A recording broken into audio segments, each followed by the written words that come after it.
if things couldn't get any worse for this organization after how yesterday's game went, they just had to go and tell us to hold their freaking beer, as it appears things have indeed gotten much, much worse. Of course. Of course, right? As if this fan base wasn't pissed off enough after the loss yesterday. Now, it appears our quarterback is once again in some hot water.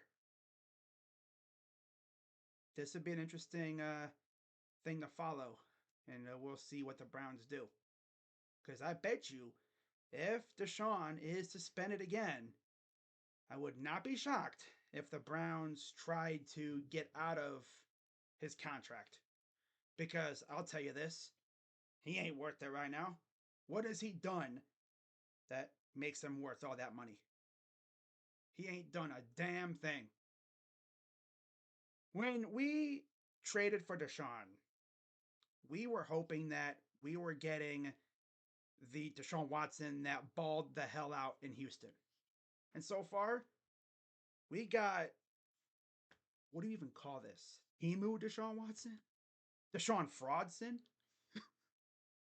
I don't even know what you even call this Deshaun. He stinks. Straight up ass. And speaking of ass,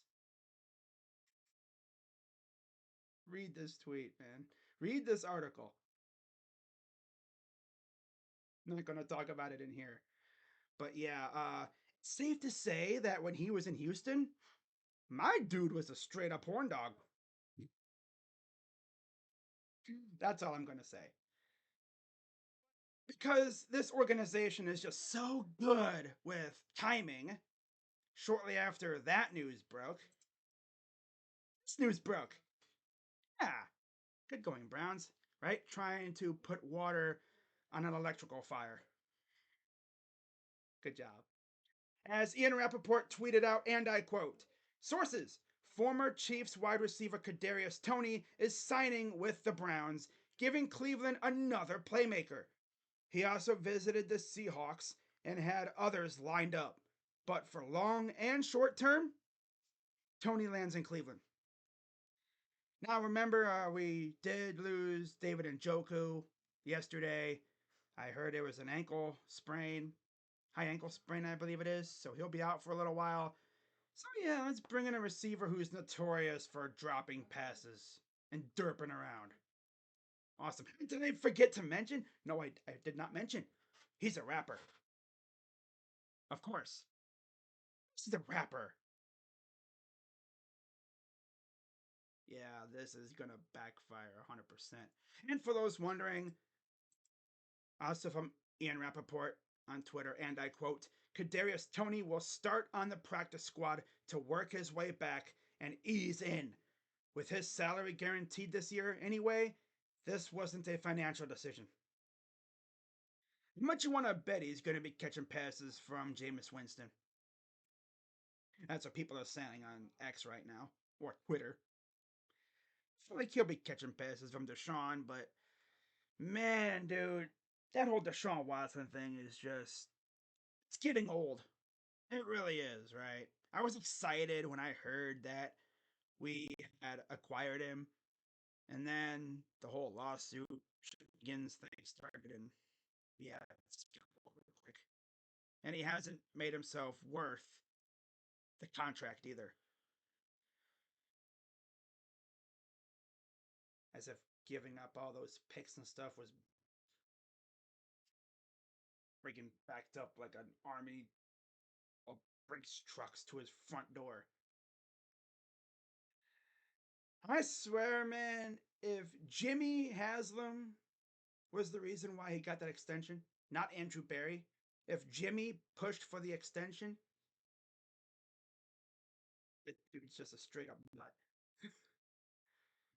You know, really good owner, and then he can turn to one of the worst owners in sports just like that. I can't freaking flick my fingers, otherwise I would. But you get the idea. Sometimes I really wonder about that guy. About Jimmy Haslam, of course. Because remember, originally, Deshaun told us no. He told us thanks, but no thanks. And then all of a sudden, he changed his mind because of that contract.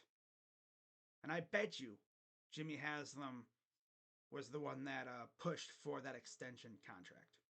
All that money going to a guy that really hasn't done much of anything. I'm still going to see it now, right? The pressure is on Deshaun this year, all of it, because this Browns team is based on a feature of Myles Garrett, Denzel Ward, Nick Chubb, who's coming off an injury, David Njoku, Joe Bitonio, who you know is close to retiring. Just by watching how he plays, you know his back is barking at him. Straight up. It's barking at him like one of those cane corso dogs. You know those big ass dogs that look like small horses? Yeah, his back barking at him like a damn cane corso.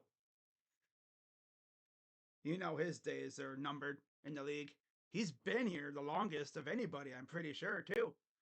And he's been one of the stalwarts. Freaking awesome how that dude has played, too. But we got Zach Zinter, you know, to a clip career.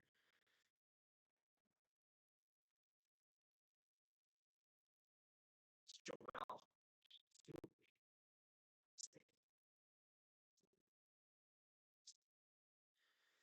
We'll see when it happens, which I'm guessing will be soon. Probably within the next 2 years. He'll probably retire. But yeah, Kadarius Toney. Looking at his background and stuff, he's 25, went to the University of Florida, drafted 20th overall in the first round of the 2021 NFL Draft by the New York Giants. So we got to play with Danny Derps. And it went about as you'd expect when it comes to receivers playing with Danny Derps. Not great. His career, he has 3 total touchdowns. And most of them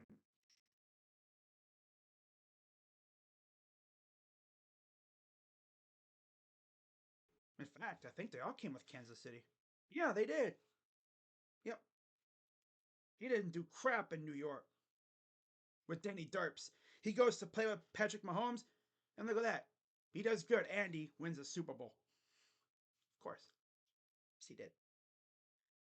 Now, as far as this year, of course, he was cut, I believe, right before the end, or right after the end of the preseason.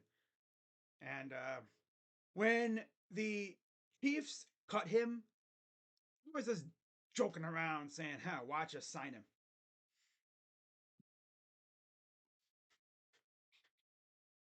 Of course, Andrew Berry had to listen to me.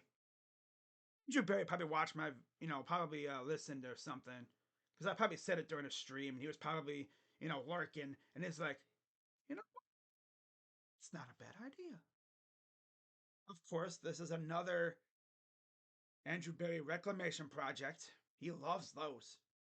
He absolutely loves himself these reclamation projects.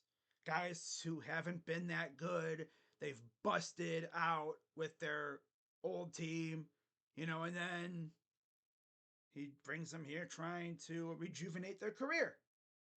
Look at Devin Bush. He's trying to do it with Kadarius Toney now. That's what we need.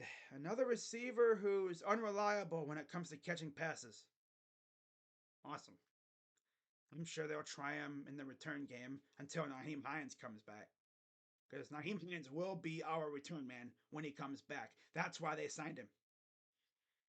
It's just that he won't be back until around the same time as Nick Chubb. So, fun. We'll see how they use him. Heck, they might even use him for the Stefanski special, right? Those jet sweep end arounds that they always ran with Elijah Moore. They might do that with Kadarius, and maybe we'll be better with that. But we'll see what they do. So, yeah, not really much else to say in regards to Kadarius Toney. It is what it is. I'm not going to, freak out about it. Now, to wrap up this video, I do have an update on some of the injuries that were sustained yesterday. Mo Hurst, ankle injury, David Njoku, ankle injury, and Mohamed Diabate, a hip injury, are all considered week to week, according to Kevin Stefanski. Tweet coming from, of course, Cameron Justice, who is one of the most reliable writers on the staff, next to that Oifusi dude that I have come to really enjoy reading his stuff because, he knows his stuff. He's good at his job. He's only been here a little while, and he honestly clears Jake Trotter. Oh my god. Honestly, I think Mr. Oifusi might be the best writer on the team when it comes to information. And he's very informative, very detailed, demure. Man. But yeah, let me know what you guys think of the Kadarius Toney signing and the whole Deshaun Watson thing. Just a fun, not even 2 days after the game, and we already got this crap going on again. But yeah, tomorrow I will have my preview for the Jaguars game. And I'll tell you what, if we lose to the Jags next Sunday, yeah, this fan base might literally burn to the ground. Especially if we play like we did against the Cowboys.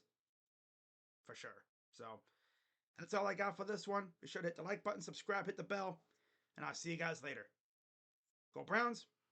I'm out. Bye bye.